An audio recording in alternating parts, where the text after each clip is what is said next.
This is the Action Movie Guys podcast, bringing you action movie reviews from across the decades, plus box office numbers and insight like never before. And now, your hosts of the Action Movie Guys podcast, Alex and Nate. Welcome, everyone, to a brand new episode of the Action Movie Guys podcast, episode 109. We're continuing our Underworld franchise movie reviews. I'm your host, Alex Figueroa, and my co-host is Nate from Netflix Reviews. And now in this episode, we're going to tackle the fourth movie in the installment called The Awaken from 2012. And Nate, how long has it been since you've seen that? 2012. That's the last time I saw it. 9 years ago, when I was just in my mid-20s, just a young buck out here watching some Kate Beckinsale movies. And now I watched it again just now. Yeah, for myself, I did not see this movie since the Blu-ray came out. Again, I had never seen none of the Underworlds at all in the theater. So, like, for me, I haven't seen it in a long time ago, to be honest with you. But there got to be a reason why, right? So, for those of you that are new to the channel or you listening to us on the podcast, the Action Movie Guys podcast, we have a way that we structure these podcasts and the way you guys watch it at home on YouTube. So, we're going to go through the box office numbers, Rotten Tomato scores, right into some movie reviews. With that said, let's get right into some box office numbers for the 2012 Awaken from Underworld. So this is the fourth movie. So with that said, the domestic is $62 million, international $97 million, on a worldwide total of $160 million, on a budget of $70 million, on an opening night of $25 million. This one's the highest grossing Underworld movie. Yeah. Part 4, 160. Worldwide, that is the highest of the 5. I know we haven't gotten to the 5th one yet, but I'm just letting you guys know now. This one grossed the most out of all of them. Now, it did have a couple of advantages that the first 3 didn't have. One, it was in 3D, which at the time, 2012, people still went to 3D movies. And of course, there is a surcharge, so tickets were more expensive. So it did have the advantage of 3D, and I believe it came out in IMAX as well. The other ones were all just like regular theaters up to that point. Right. So maybe that helped. And in the fact that it made more internationally makes me think probably the 3D helped, because they're huge. 3D is huge overseas, more than it was here in the US. So. Yeah, I mean, look, we tackled the box office numbers. Now let's get to the actual critics and the audience scores on the Rotten Tomatoes. What did they give it? Well, you guys know how this goes with these Underworld movies. This one continues the trend where the critics don't like it and the audience score is much higher. So critics score for Underworld Awakening is 26%. Ooh. Low, just like the other ones. No, they're all low. And the audience score is fresh at a 62%. So not super high, but also almost 40% higher than the critics score. The 62, I guess it's decent. More than half the people liked it, but critics did not like it. Yeah, I mean, we kind of figured, right? The trajectory was just continuing going with the critics and the audience. But with that said, let's throw that all away in the garbage. We're going to give you guys our reviews of these movies. Now, I saw this today before we went live. Nate saw this throughout the weekend. So, with that said, we're going to start it off with, again, the lead character, Kate Beckinsale, as Celine. Nate? Listen, I already think that she was a fairly weak character. If you guys remember the first 2 reviews, I gave her a 3 both times. She's actually worse in this movie. She is worse than she was as a character in Underworld or Underworld Evolution. That's the second one.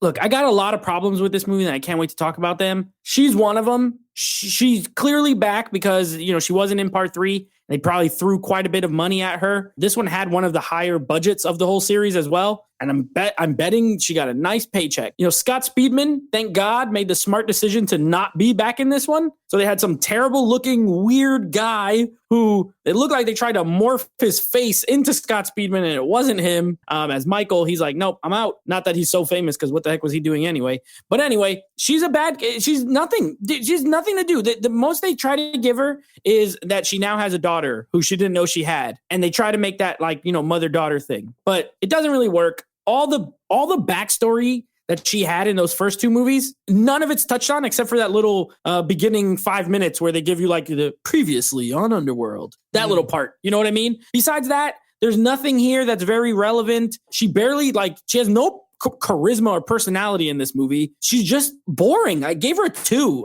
She's good in the action scenes, so I'm not going to give her a 1 because she looks the part. She looks really good. and she looks good in the action scenes. She does. But other than that, I don't like her too.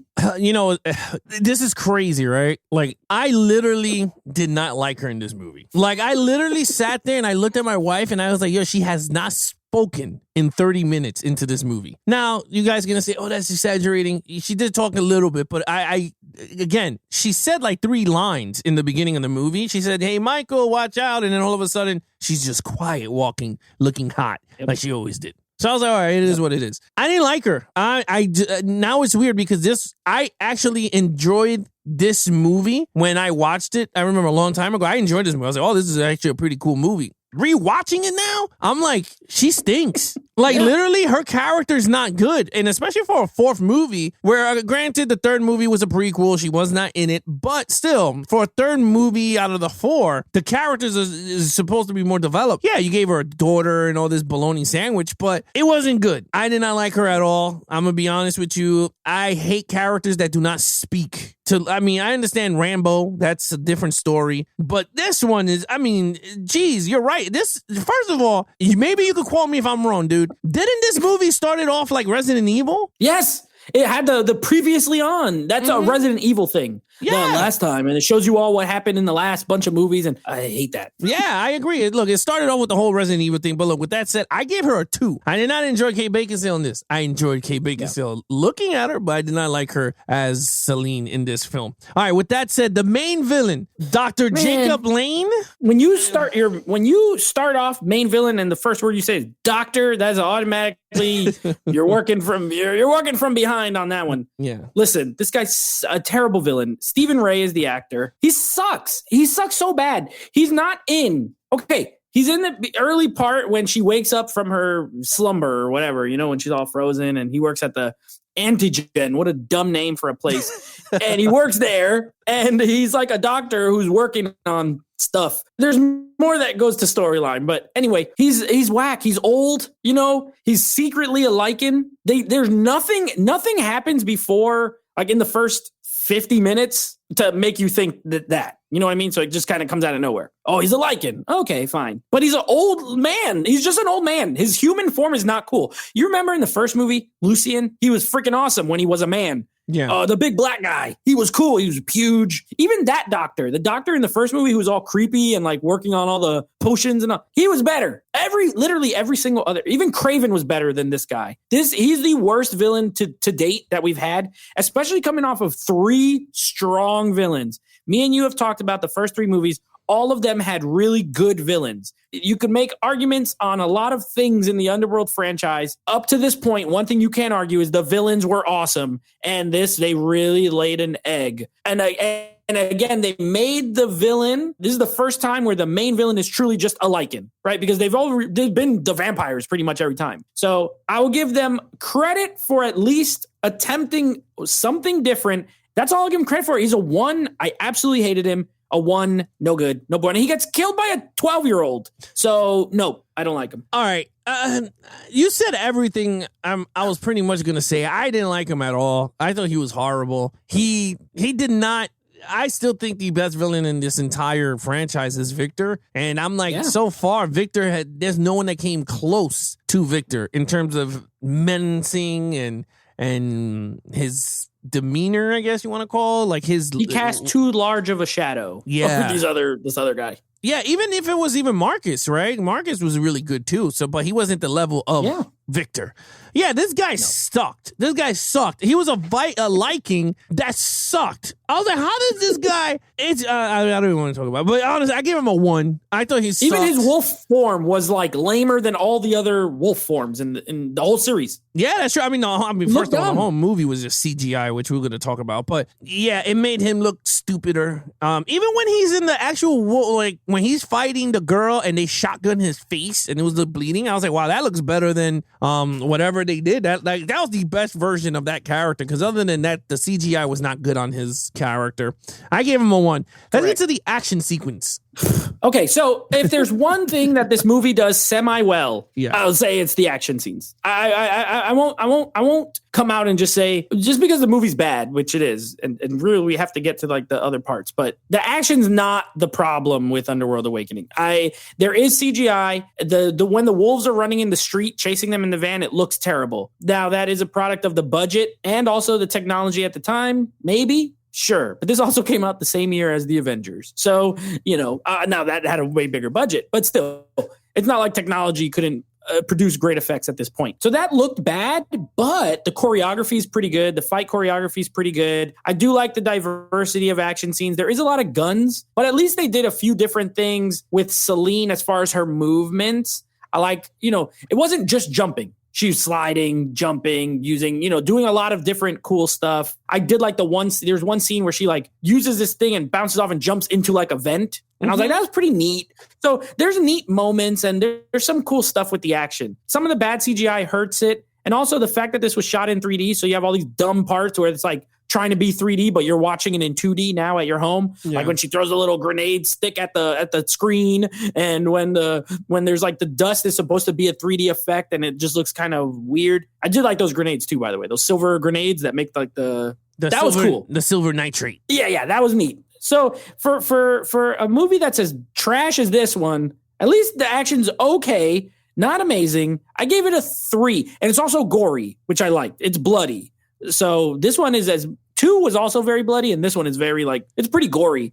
So I enjoyed that, but I gave it a 3. Yeah, look, in terms of the action, I mean, I'm not going to stay too long on this part, but I enjoyed it for what it was. I thought it was pretty good. It wasn't better than 2. I thought 2 had the better action sequences to me. Mm-hmm. But you had a lot more, I guess, in this one, short burst action, I guess you want to call them. I guess it worked for what they had, I guess, but Celine was cool. I love when she did the super speed slicing people's necks with the scalpel. I thought that was pretty cool. That was cool. Yeah, in the hallway. I loved how they used her vampire speed in this one. She was super strong. She broke people's arms. She was dangling people through windows. So that's the stuff that I wanted in the second movie, but they gave it to me in this fourth movie, which I was like, okay, I like that. Her versus the Likings, I did not like much because, I don't know, maybe to me, but maybe to you also, but on my TV, when she was fighting the Likings, it looked like she wasn't even pointing to them. It looked like she was pointing to the side and they just CGI'd the Liking. I don't know if you've seen it when she was shooting. Like, it would look like it was off, the way they were angling the angles, but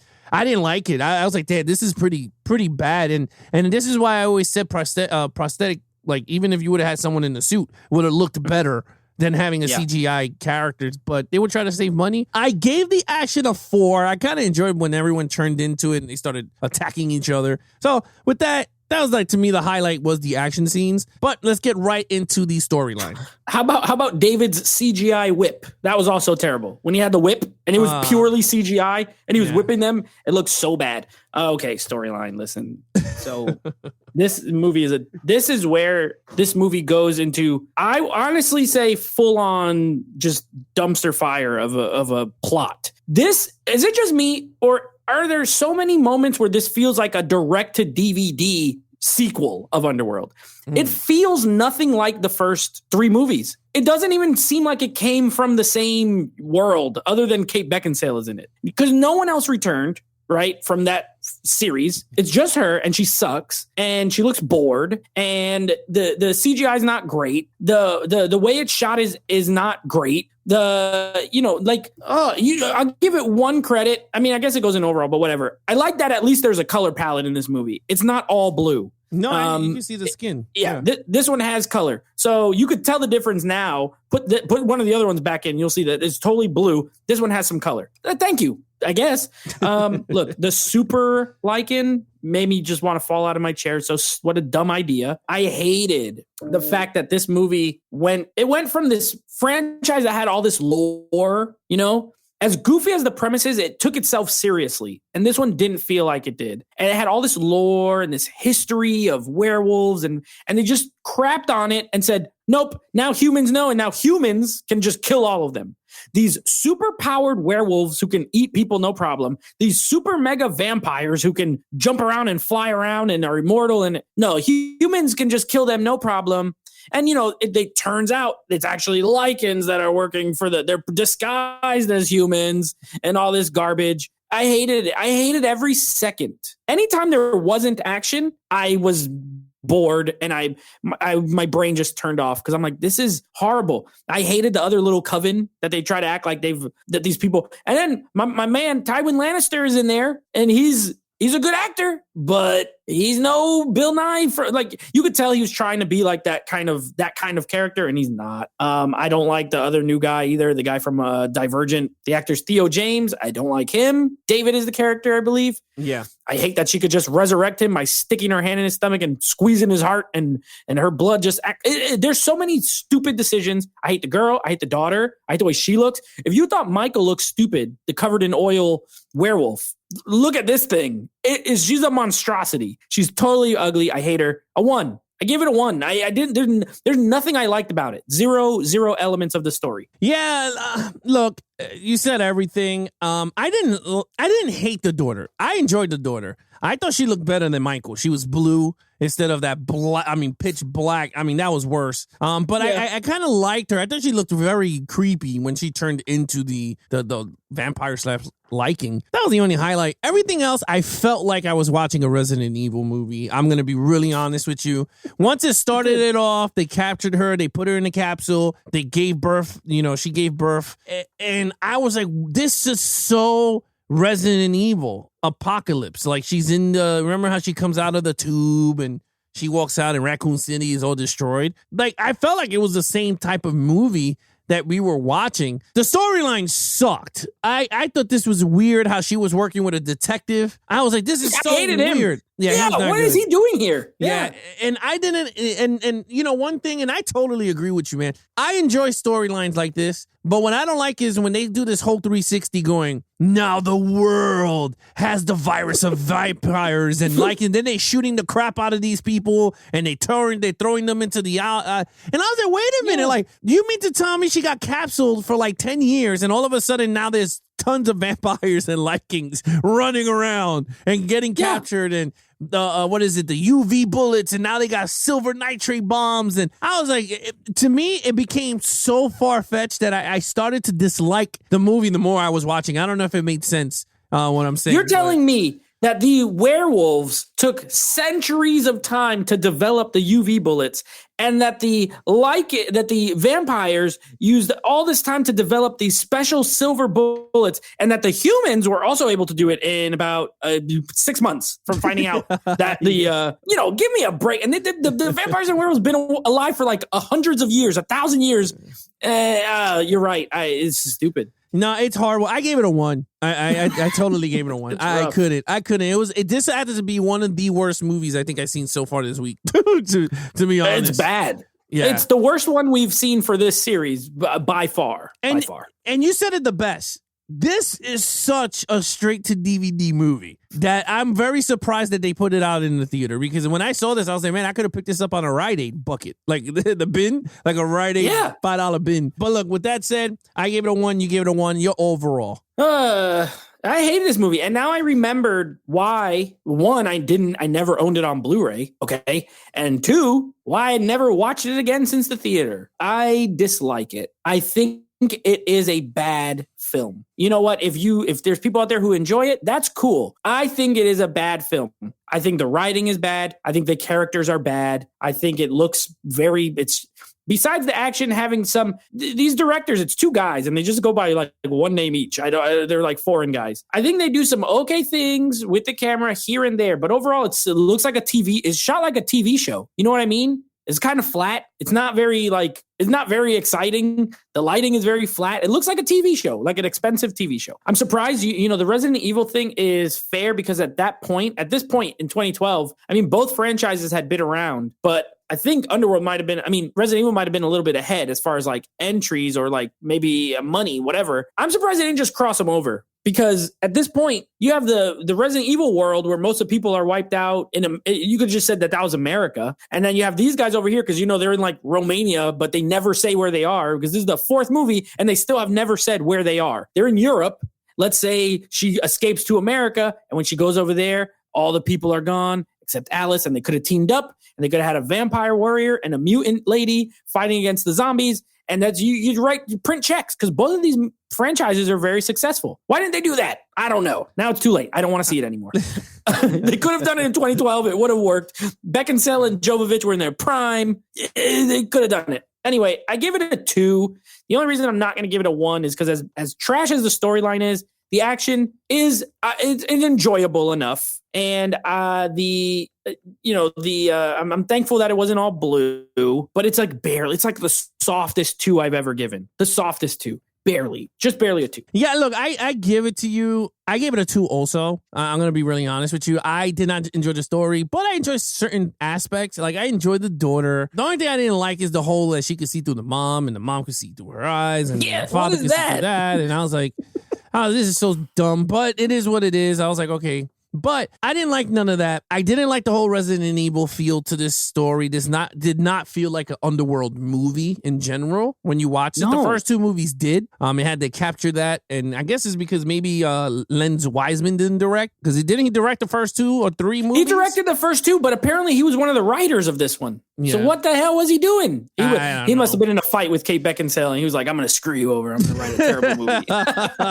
Yeah, look. Other than that, to be honest, overall, a hard 2. I didn't like this movie, and you're right. This did not feel like a cinematic movie. It felt more like a Netflix original, if you know what I mean by that. It did feel like a Netflix original than to like a cinema movie that you see on the theater. So anyway, with that said, what is your total points of this movie? And by the way, is it just me, or does this movie, it doesn't end, it just stops? Yeah. You know what I mean? That's not an ending. Like, the movie doesn't have an ending. It just stops continuing. I hate movies like this. It's like, can you just wrap up your story? They're trying to be like, I get the whole sequel thing, like, oh, we're probably going to make another one, but the movie doesn't really end. It's just like, they fight and then it's like, Michael's out there. We're going to go find him. And it's going to be, and then it just stops. And then the credits come on. And I absolutely hate that. Yeah. My total score is a massive and strong 9 out of 25. It's bad. I don't like this movie. Look, for me, I give it a hard 10 out of a 25. And the only reason is because I enjoy the action. The action a little bit more. That's it. Other than that, everything else is just whack. To be honest with you. It is. Is do as you like to say. Yeah, it's very do. You know what to do. All right. So that mercifully wraps up our review of Underworld Awakening. Yes. Next, coming up, we're continuing on Arnold month, and we have The Last Stand, which I'm looking forward to talking about. And then next week, we wrap up the last week of November. We are wrapping up Underworld with Underworld Blood Wars. I guess part of me wants to say you can only go up from here, but then again, you never know. So I guess we'll find out next week. So that's what we got coming up. I never seen it, so I can't help you with that. I can't throw in a sarcastic joke. I've seen it, and I'm being 100% honest with you. I don't remember what happens, so we'll see how this goes. It'll be like a first time watch. All right. With that said, if you want to follow us on our social media accounts, please follow Nate over on Instagram at NateFlix Reviews, or check out the podcast with his friends called NateFlix Movie Reviews. Anything Action Movie Guys podcast, you can follow us on YouTube, so you can head over on youtube.com/Levels of Geeks. We have videos of our podcast up. We have so far episode 1 all the way up to 64, I believe, which is Judge Dredd. I'm going to work on more, have those out for you as soon as possible. But other than that, if you want to follow us on Levels of Geeks, you can follow us on Twitter, twitter.com/Levels of Geeks. Other than that, I'm your host, Alex Figueroa, and that is Nate from NateFlix Reviews. Be awesome to each other and geek out.